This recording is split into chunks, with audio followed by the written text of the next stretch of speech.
We're the talk of the town. We're the artists, the actresses, the filmmakers too, meeting Venus. Yeah, we're coming through. Shine your light, let your voices be heard.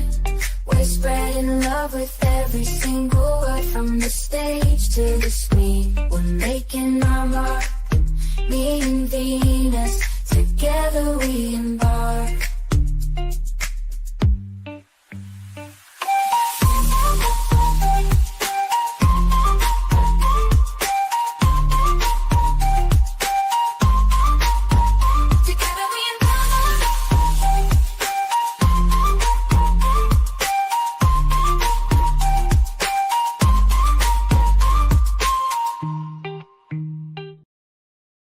Good afternoon, good evening. I'm very happy to welcome Keldamuzik, a great artist and podcaster. How are you, Kelda?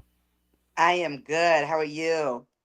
Thank you. I think this is our second interview. I already published an interview about you in my website, meetingvenus.com. Yes, And I'm very yes. happy to welcome you live. And I want to thank you. I receive regularly your newsletter. And Yes. many Okay. people can look for it on Google and subscribe as well. First, I'm interested to know about your early passion for music and art and entertainment. Tell me about growing up and focusing on becoming an artist.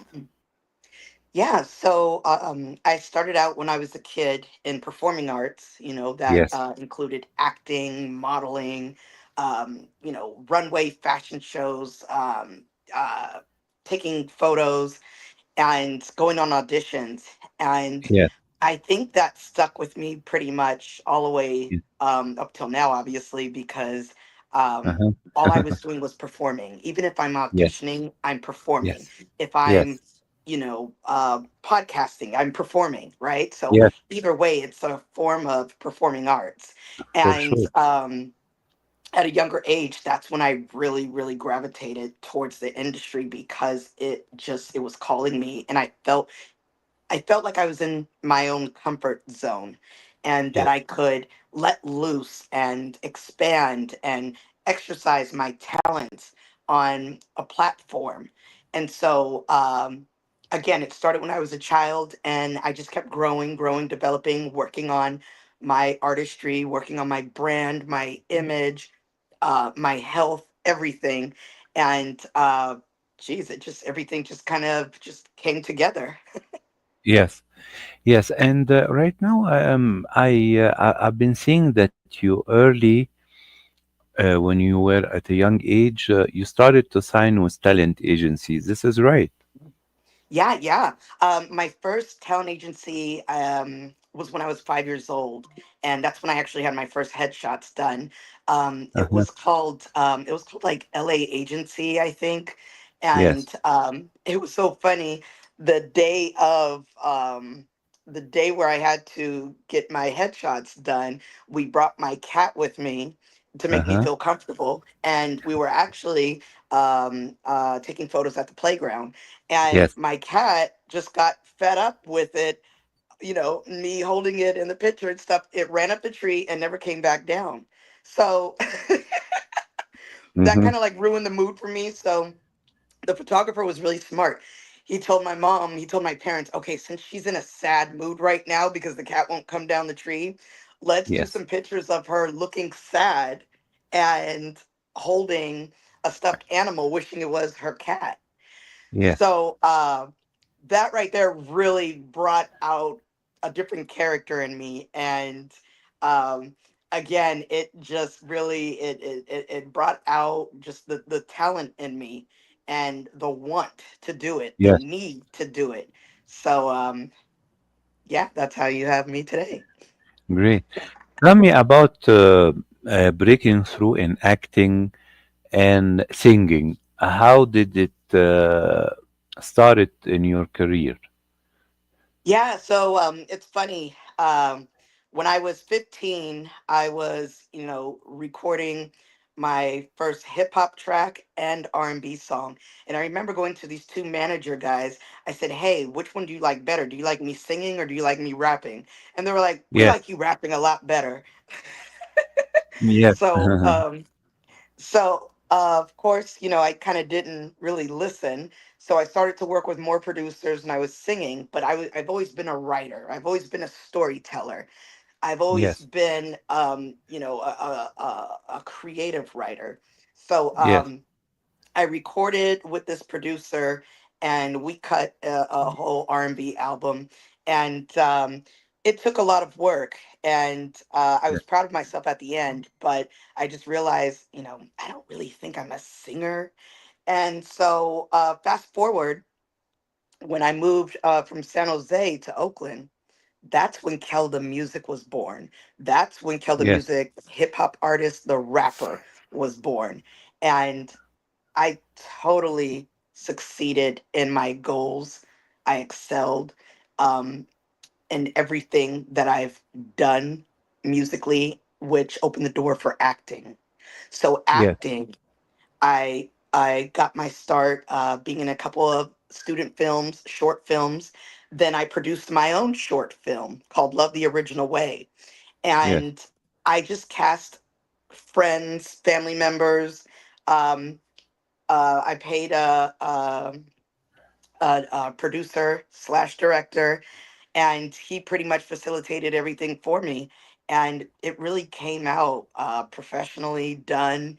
And the film actually was circulating throughout several film festivals here in California and overseas on a global level.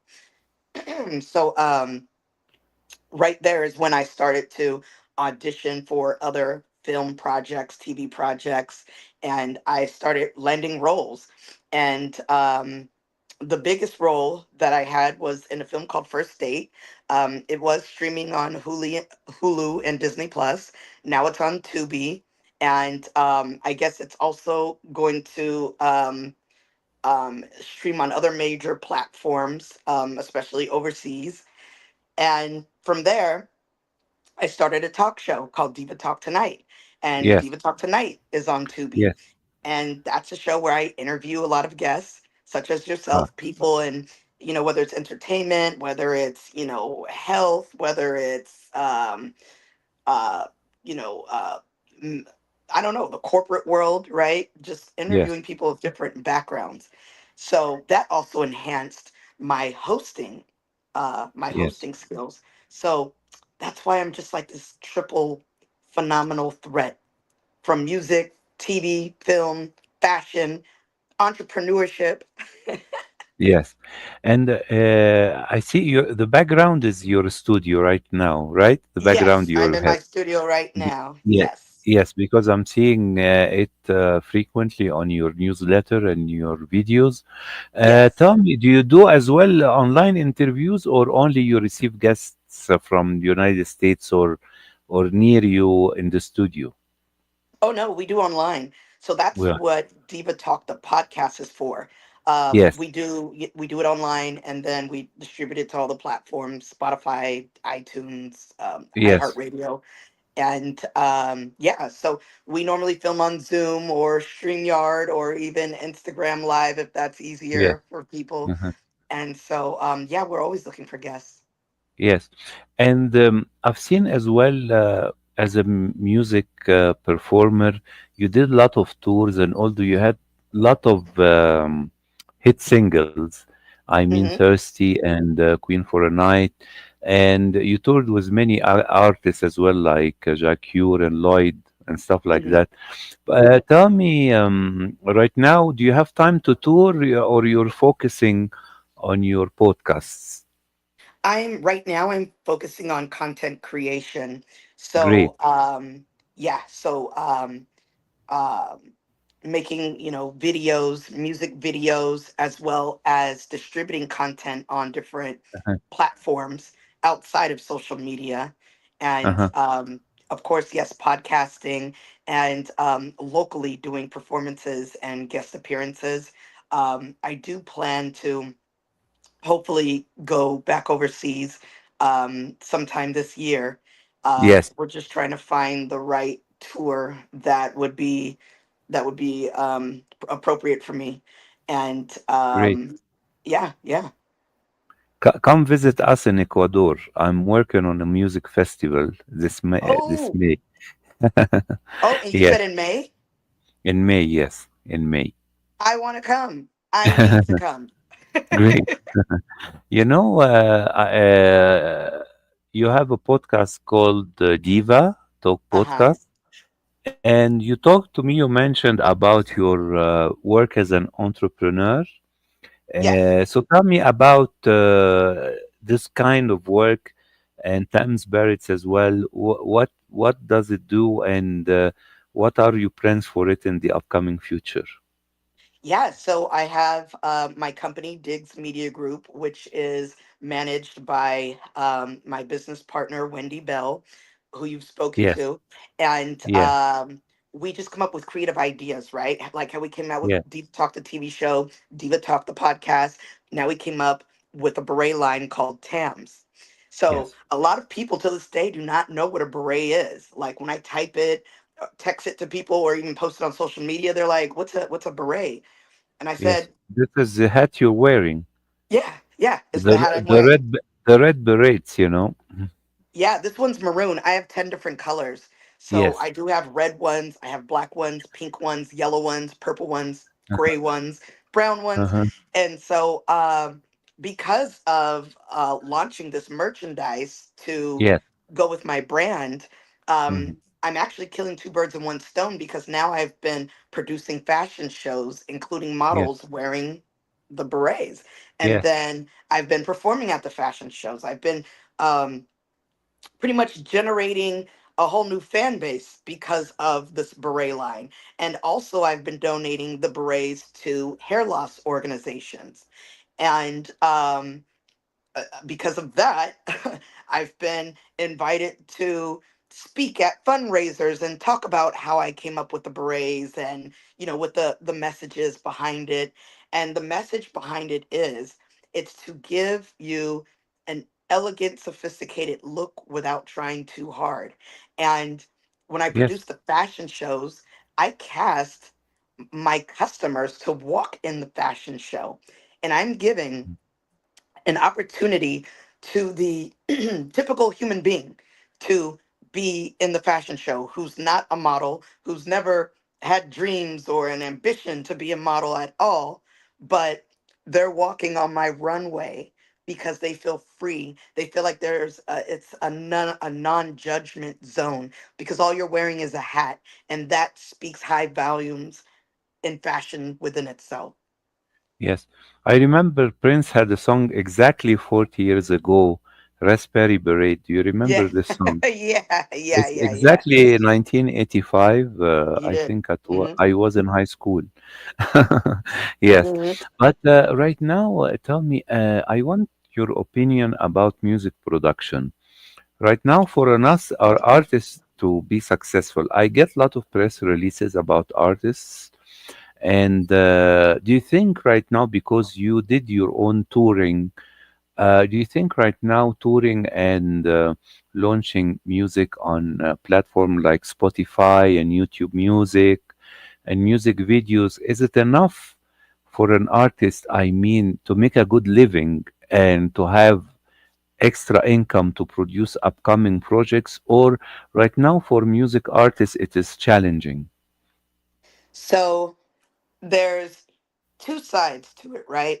If Uh-huh. you're signed to a major label, you Yes, pretty much become their property because they're funding tons and tons of dollars in your yes, campaign. And that for goes for sure. production, Yeah, marketing, promotions, PR. Plus, you get yes. to utilize their resources to perform on big stages and win big awards. For sure. You know, I was in Egypt Hmm. when I worked in film distribution in American films with Hmm. Universal Paramount. And then a label got the rights for Universal Music Hmm. and another label for Sony Music, and they were distributing in the Middle East and in Egypt Hmm. and launching the new Shakira album. And then Shakira came to perform near the pyramids Oh, with wow. and Brian Adams and Sting and Beyonce and the Pussycat Dolls in Sharm el Ah, Sheikh. You know, so many yeah. and also when I was in Dubai, Elton John performed there when I was there in Dubai. Nice. So you have these big labels working with branding and artists, you know. Hmm. But do you think right now these big labels, I mean, they support artists like before, or the music industry, according to you, has changed? Well, it's definitely changed because now there's so many resources that artists can Yeah. use independently. However, it doesn't change when it comes to funding your career. Yeah. You need to finance your career, and that's what a major Yes. label takes care of. But if you have enough funds on your own, then you're able to you're able to fund your career on a smaller level, and it'll take a little bit longer to reach Yes. that point where you could just live off royalties and performances and endorsement deals.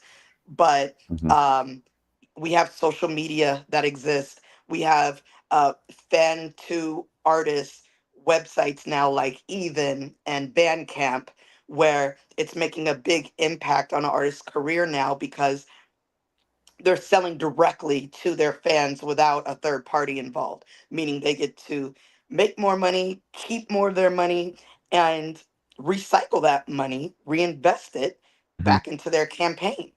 So there's so many options now for an independent artist to become successful, but you do need to start with a budget in order to make more money in the future. Like they say, you got to spend money to make money. So if you're going to do it independently, make sure you have the financial means to back yourself up.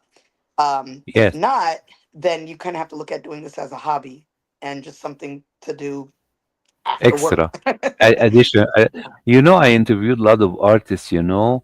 Uh, they joined the live with me. They were going out of their daily job Hmm. and back home, you know, to their family. But they have every now and then a single, a music video, which they produce independently.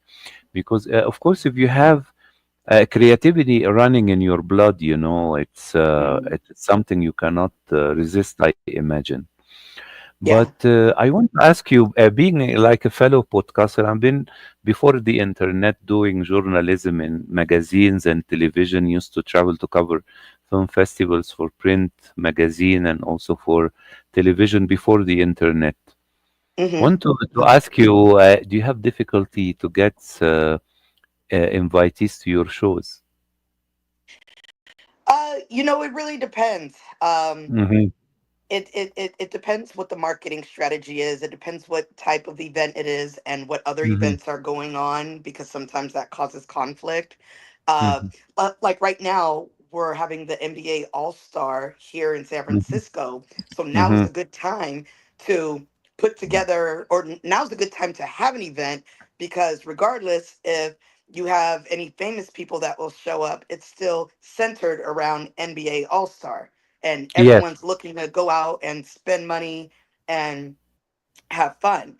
But in general, sometimes it is hard to get people to come to your events if you're producing it on your Uh-huh. own. Now, if you're getting Yes. booked for an event, right, that's a little different because now people are just really coming to support, you as the artist. But if you're the one Mhm. producing it, managing every aspect of the event, and really just carrying all this weight on your back, it's a little bit harder because now Mhm. you're wearing all the hats and you're trying to create this network.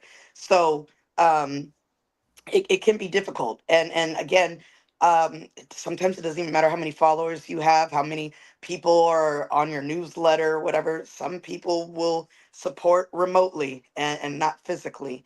And Yes. that's okay. But, you're just not making any money. Yes. But as well, I want to ask you about monetizing the content. You know, myself until now, my YouTube channels are not monetized. Okay, Mm-hmm. because YouTube prefer that you create content and upload it rather than to have direct live that we having. You know. Right. Yeah. You must have a lot of subscribers, and Yep. so your lives are most watched. But I want to ask you, what is you, since you work as well as an entrepreneur, what is your advice for podcasters to monetize their content, and what are the best platform to do so?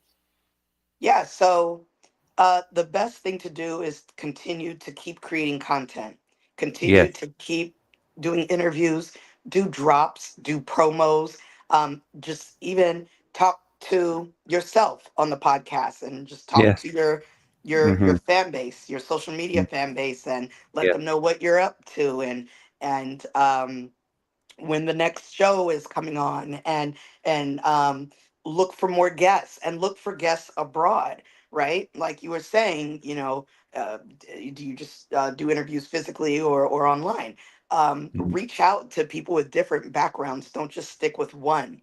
So yes, those are ways to um, generate good quality content and ways for you to monetize, because yes, they're going to post this content on their page and they're going to tag you on it. So that's one yes, more follower you're going to get, even if it's just yes, one. And you yes. just keep doing that over and over and over, then you're going to see you're going to see your YouTube channels grow, and you're going to see the monetization increase. This is great. You have certain dreams or projects or goal you would like to realize in the upcoming period. Yes, I am looking to produce a Christmas movie, a Hmm. full feature. Um, from what I've seen in the Bay Area, I don't think too many people have really produced such content like that. I think it would be good for the community, and it would be great to involve as many people as possible in it. I'm just trying to figure out whether, how much I need to fund this project, and what type of crew do I need to involve. Hmm. But I am working on the writing process with a team of writers, and once we have that settled, we'll start um, putting out the casting descriptions, the breakdowns, and we'll start looking for talent. This is great. Keld, I want to thank you very much for the live today. Thank you. Thank you as well as I want to thank Wendy for coordinating with me. Yes, And she's a I winner. wish I wish you all the best as well in your upcoming projects. Thank And you. I hope we can meet when I plan to come in June to the United States for Tribeca Festival in New York. But Okay. I would like to come and visit San Francisco with my wife as well. I Okay. have many friends in the arts and entertainment like yourself, and we hope we can see you. Okay. Perfect. And keep me in mind for the festival that you're Yes, I producing in will. May. I will send you some information by email as well. Okay. That sounds good. Okay. Thank you very much, Kilda. Enjoy the weekend, and Thank you. I hope we can receive you soon again in our lives together. Thank you very You got much. it. All right. Take Bye care. bye. Bye. Bye bye. Thank you.